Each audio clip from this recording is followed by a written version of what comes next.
I appreciated what was in the heart of, I didn't look around to see who, but I think Anita was saying, where can we get those quotes from Dan? And I'm glad you said that, because I was moved when I heard those words of William Tyndale. And you know what it made me think of? You know, when William Tyndale, the father of the English Bible, when you begin to study the Scriptures for yourself, and you begin to see how Christianity has dammed up the truth, and people are dehydrated from the wonderful water of God's Word, puts a passion in your soul to make this true and living God known. And William Tyndale, that truth we hear him say before the councils that called him into question, to even put his life in jeopardy, was that people could know God for themselves and have the Scripture for themselves. That's why we have the concordant version. Because a man could see God for himself in the Scriptures and want to make sure others can. It's a passion, it's a drive, it's our calling. It's the passion of the Father. It's Father's business. You know what his passion is? Father's passion, the God of the universe passion, is that we might know Him.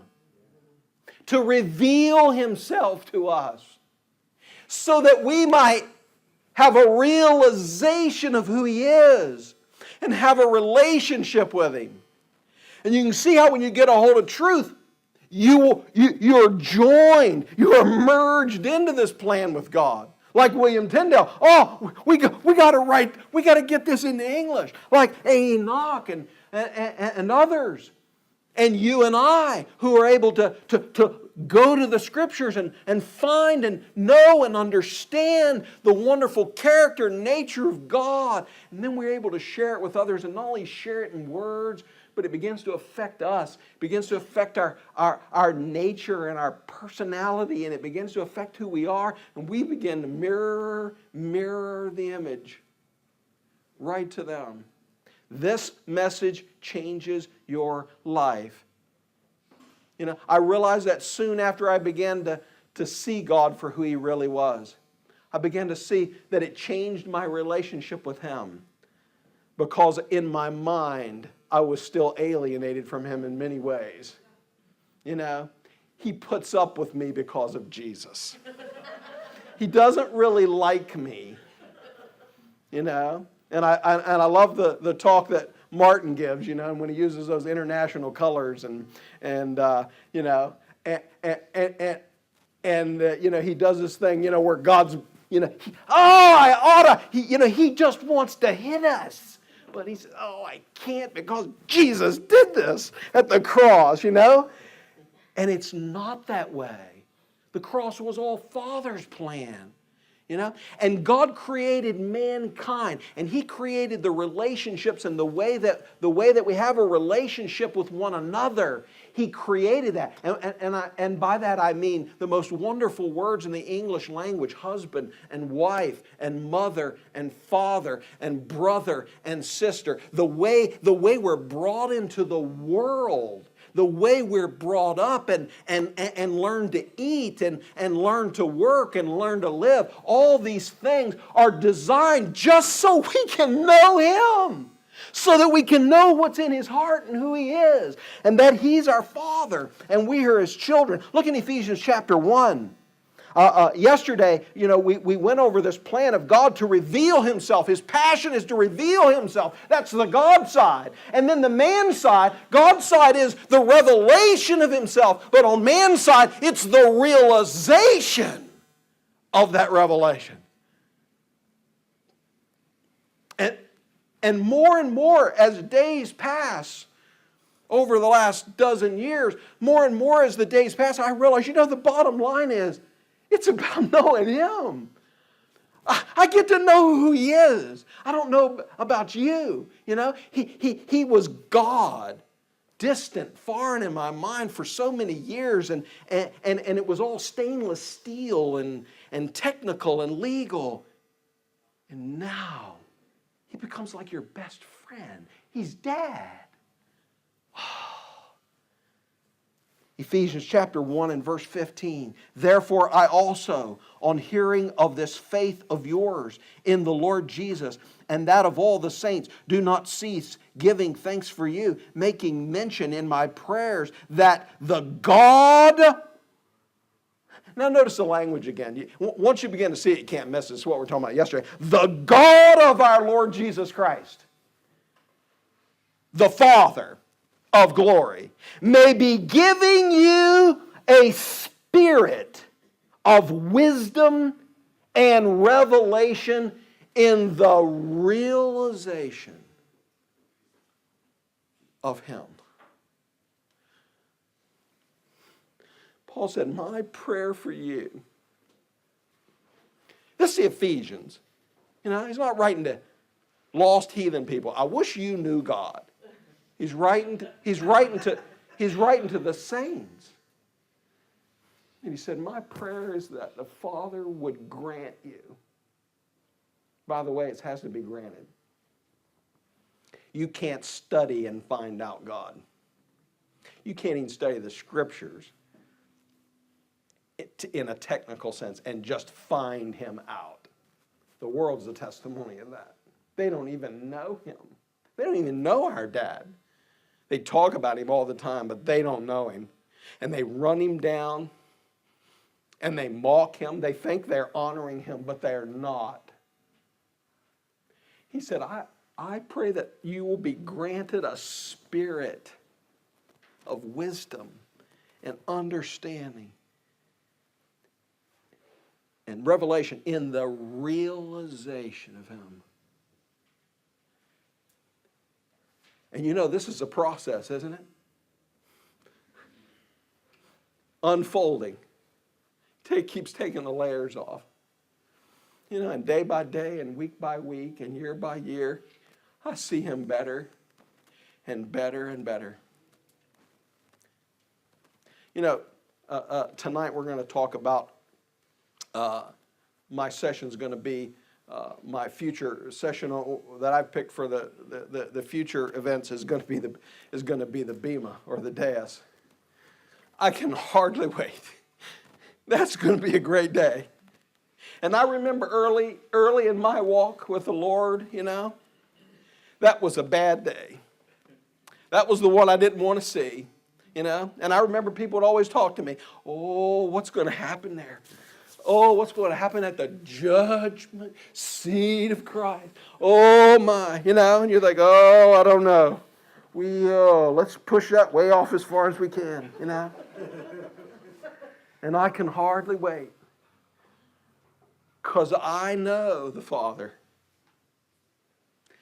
And I know the Son. The one who, there were going to be many brethren who were going to be like Him. That's my Father. That's my brother. And I'm looking forward to that day. A realization. Job said, who can by searching find out God? Can you find out the Almighty unto perfection? The greatest revelation of all is not the salvation of all. The greatest revelation of all is Him, who He is. The knowledge of God. Amen. The greatest counterpart to the revelation that God is making of Himself is the realization. He reveals and then He grants to us the realization. Very few know Him at all. You can hear it in their language. And even though they talk about the deity, you know, and the Almighty God, you can tell that they've not yet been granted the spirit of sonship. that says Daddy. I love you, Daddy. Good morning, Dad. Some know about him. That mythological God who's angry and distant and could care less about their lives. He's busy instead of that one who's got our hairs of our head numbered. And he not only knows when the little birds fall, they don't fall without him. He's in charge of the whole process. Knowing him is the one thing we need more than anything else. That's our one need.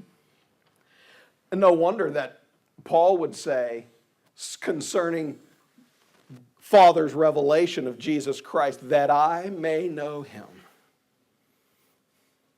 Everything else in Paul's life, he says, I count but dung. That I may know him. You know, that should be our prayers. In the morning when we wake up, we say, good morning, Dad. I just want to know you more today. And I want to be more like you. Father, I want to be like you. I want your love and your passion. I want all your qualities to be in me. We can't trust somebody we don't know. A man walks in the room, says, give me all your money. I got a great investment. Yeah, right. This is why people don't trust God. They don't know him. Because if you know him, you'll trust him. It's not even work. I never had to work at trusting my dad. And I realize every family situation is not ideal. I understand that. I had a wonderful father. God gave me a wonderful father, which helps me understand my wonderful heavenly Father. And I never in a moment of my life had to worry if I had to trust him because I knew him. I knew who he was.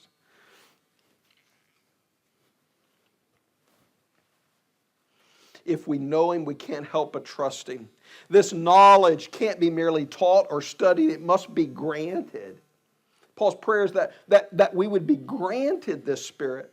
Without revelation from him and the realization of this revelation, we will only serve and worship an unknown God. There's a deity, but we don't know him. He has no face. He has no reflection. The God of culture and society is a weak imitation of another God entirely. Notice, if you will, in Colossians chapter 1, Paul repeats this prayer to the Colossians. I notice this is a prayer that I know Gerhardt by. This prayer that we would have the Spirit. I know the times I've been here before. And we would part, and he would pray that prayer for me. That I would have a spirit of revelation and the knowledge of him. This is what Paul did. He did it in Ephesians. He did it in Colossians. Look in Colossians chapter 1 and verse 9. Therefore we also, from the day which we hear, do not cease praying for you and requesting that you may be filled with... Now first notice there's two realizations in this passage. Filled with the realization of his will, and in all wisdom and spiritual understanding, you to walk worthily of the Lord, for all pleasing, bearing fruit in every good work, and growing in the realization of God. Two realizations there. Realization of his will. He's sovereign. He's in charge. He's got a plan. He runs it 100% according to his desire. And a realization of him. You know why we come to see a realization of him? We see his will. We see his plan. That word, and we'll close now, our time is gone.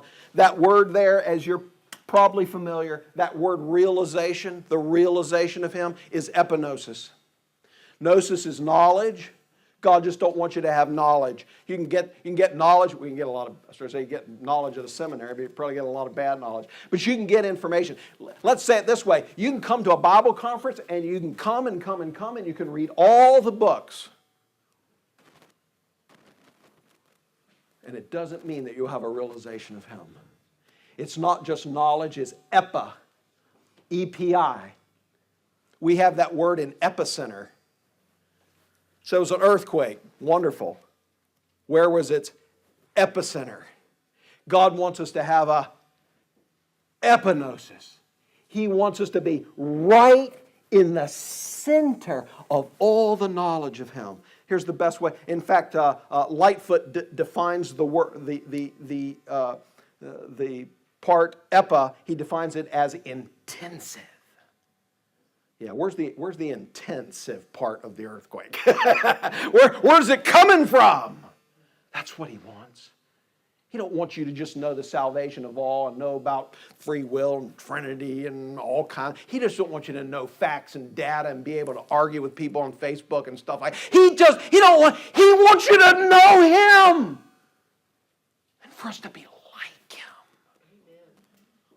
Oh, here's the way it works. And I'm done. This is the way we all start life. I.